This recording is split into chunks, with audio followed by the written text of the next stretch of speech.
Infiniti has always delivered a well-balanced and sporty vehicle, and they've done that from the likes of two-seaters on up to bigger offerings, this week being no different. Hey, welcome to this edition of Road Warrior.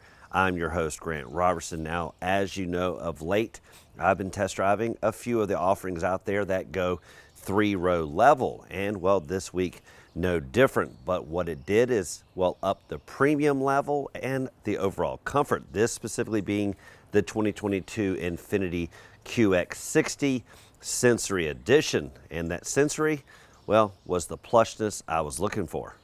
The QX60 hasn't done a total facelift, but a little bit of nip and tuck here, maybe some changes that just add a little bit of refinement to the overall exterior. Where you'll notice one aspect is here at the back end, a little bit of redesign versus that kind of zigzag pattern it had with the rear pillar. Here, more of a blackened out look with these chrome accents extending out to infinity. Down below, a little changes in the accents as well. These arches now more pronounced. The biggest change probably you could say is in the grille warfare. Looking a little bit more blunt force trauma up there, a little more aggressive and kind of brawny. This vehicle, not really a crossover in my opinion, more SUV, though the crossover-like feel, that sedan-like qualities versus the ruggedness we get when we get bigger.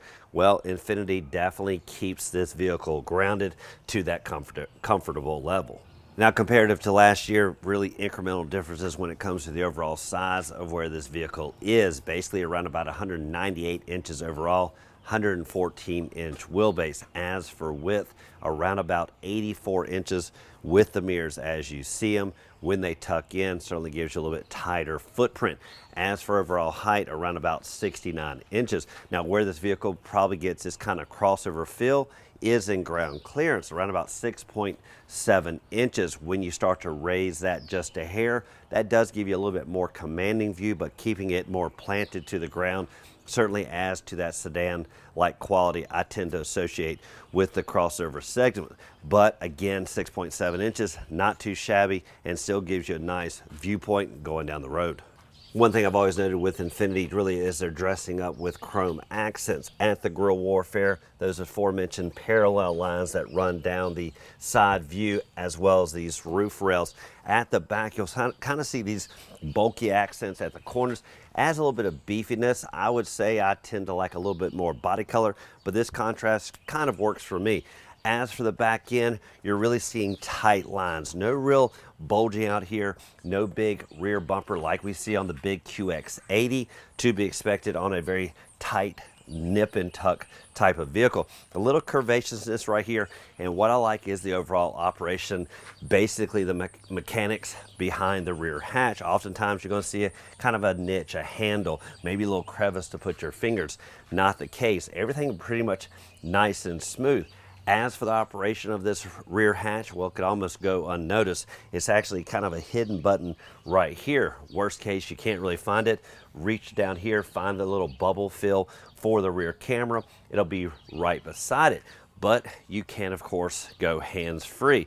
Basically taking your leg, waving it back here, then step back just a hair. What that's going to allow this to do is rise to the occasion.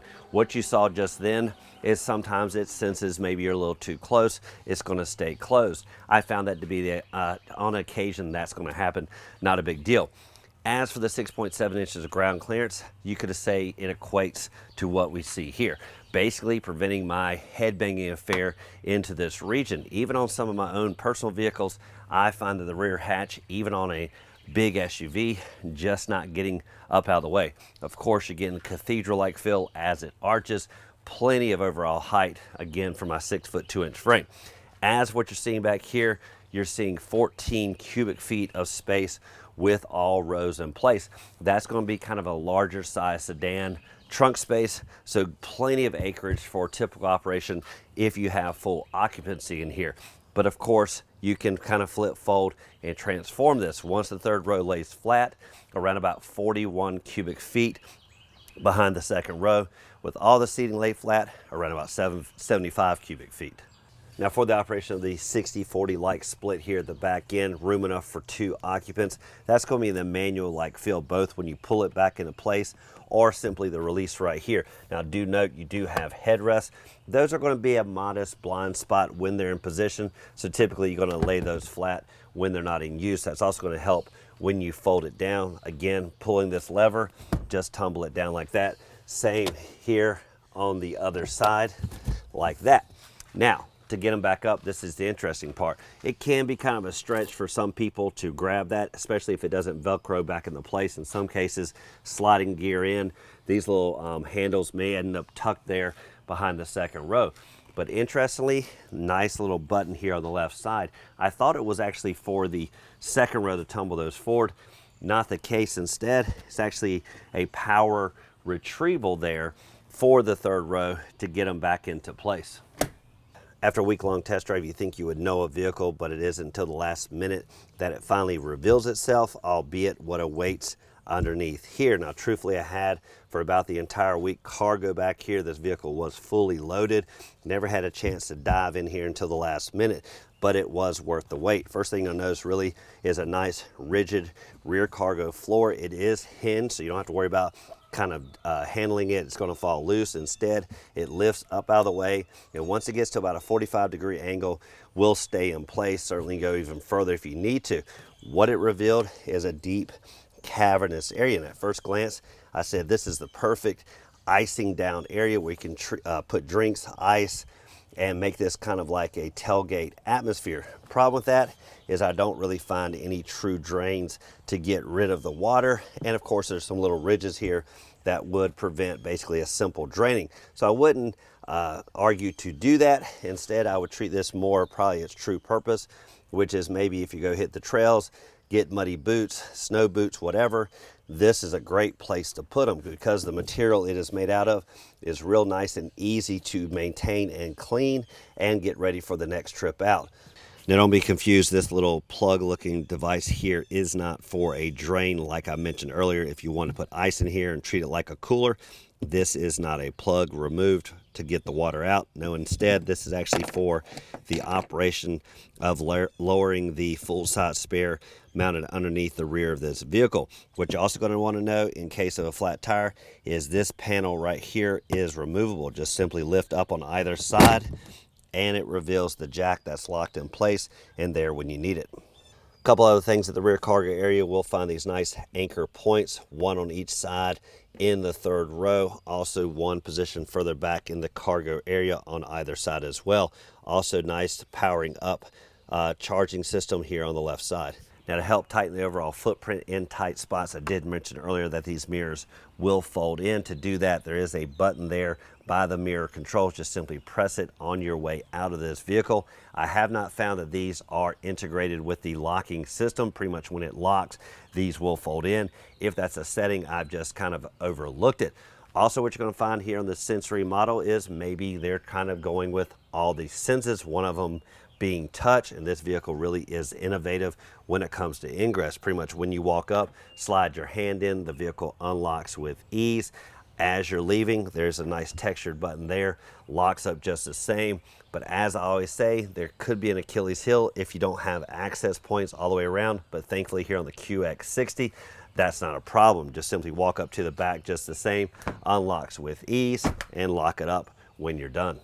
Now when it comes to the exterior changes on this vehicle, you could say they were subtle at best. Basically the exterior really having a nice refined touch up here and there, a little nip and tuck, but the grille warfare you could say was that facelift this vehicle was needing. And where it starts is with the huge offering now when it comes to the grille warfare. Of course, surrounded in chrome, darkened black glossed out grille right front and center, a little bit larger from appearance and huge lower intake down below. Chrome's also playing a bigger role in the lower portion versus a little more subdued in the previous model, but certainly tons of gobbling up airflow. Nice emblazoned Infiniti insignia down here on the lower section.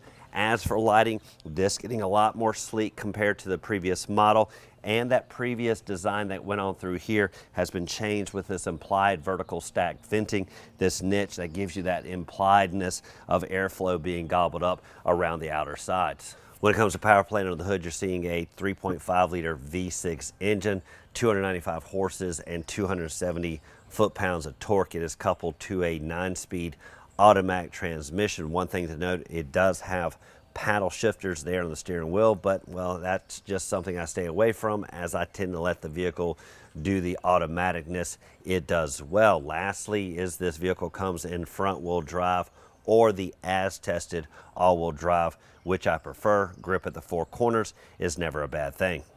One fact that wasn't lost on Infiniti is, well, this is a 7-passenger vehicle, and well, people are going to be sitting back there, so they got to make life so much easier for them. A lot of SUVs kind of think about the front 5, and well, when you need that, it's called you need it in a pinch, so we'll give it some afterthought. Not here on the QX60.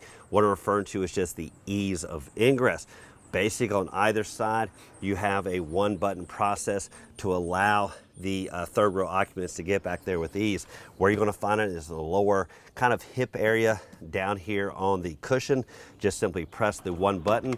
That's going to kind of lift this chair, tip it forward, and automatically slide it.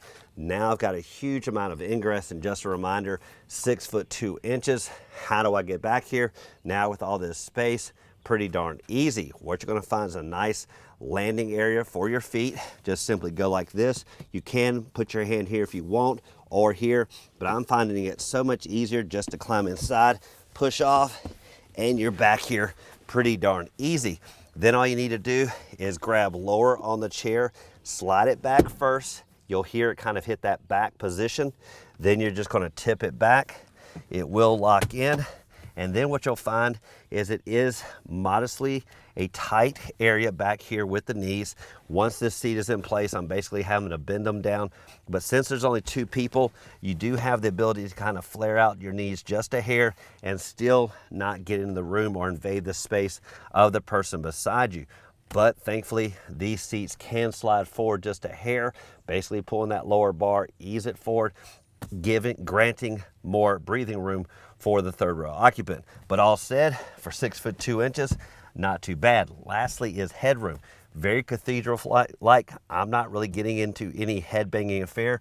Maybe on this side, arches just a little bit, but once I find my overall comfort, it's pretty decent back here.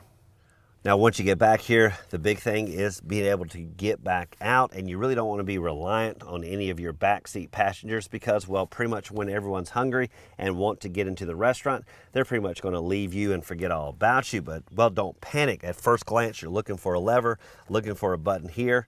Well, just simply look in the kind of upper right shoulder on this side, left shoulder on that side, and you'll find the same corresponding button I just interacted with down there. You'll find it right here. Just simply press it, gets out of the way. So the good thing is that second row needs to be cleared out because, well, you're in control. Now you can get out with ease.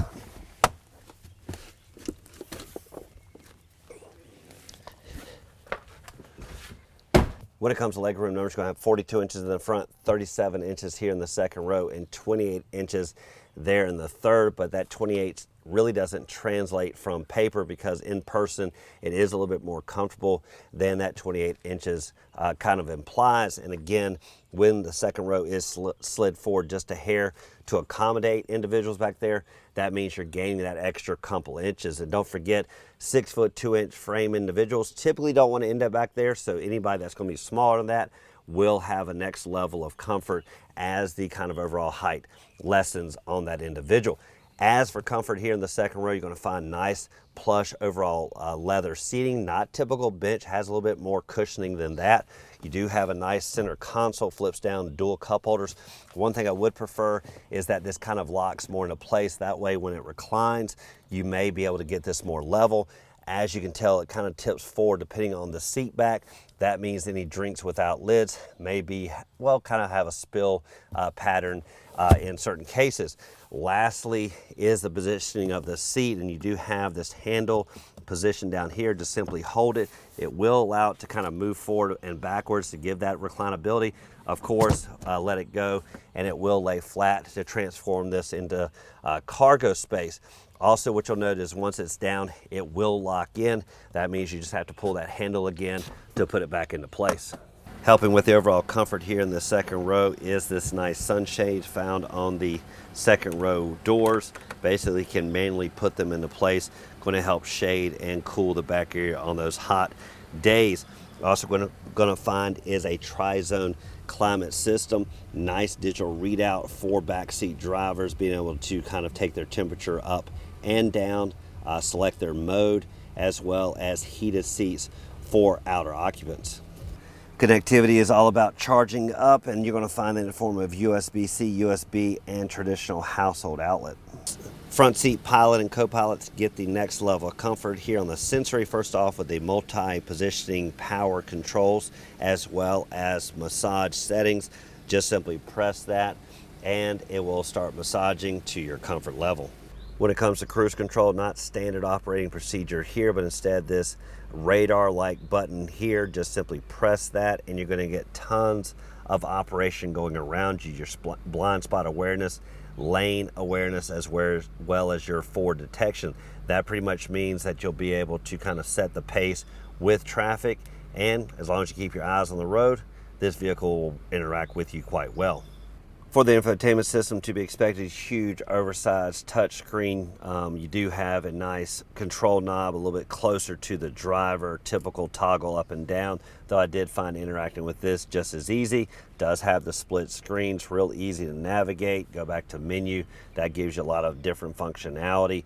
Everything right where you expected. Most off is going to give you great surround view when you're in different driving modes, specifically in reverse, giving that backup view, surround view. This vehicle has cameras pretty much all the way around it, allows it to really get into those tight spots and see those banging affairs like poles and other items, which can leave a marring effect on the exterior of this vehicle.